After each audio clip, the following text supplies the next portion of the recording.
Поради отсуство на двајца од 13 обвинети, денешното судење за случајот за нарачаните шамари во Цинтар е одложено за 20 ноември. Во судот беа Груевски, кој е првообвинет, поранешниот министер за транспорт и врски Јана Киевски, пратеничката Рангелова и други обвинети, но поради неоправдано отсуство на обвинетиот Димче Крстев, обвинителката од СЈО Фатиме Фетаи побара на следното рочиште тој да биде стражарно приведен. Таа предупреди дека со одложувањето предметот може да застари.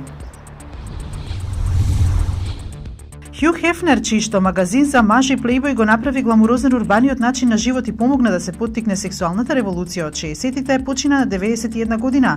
Со текот на годините, легендата за Хеф растеше со неговите плейбојски навики, се ожени со неколку девојки од неговиот магазин и се приклучи на реални ТВ шоуа со девојки помлади за 1/3 од неговата возраст.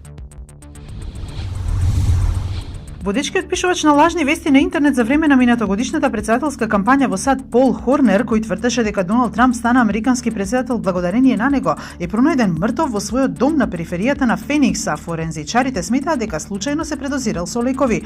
Хорнер беше познат по тоа што пишуваше лажни вести и ширеше измама преку интернет, кои честопати стануваа популарни на Facebook и со тоа успеваше да измами илјадници луѓе.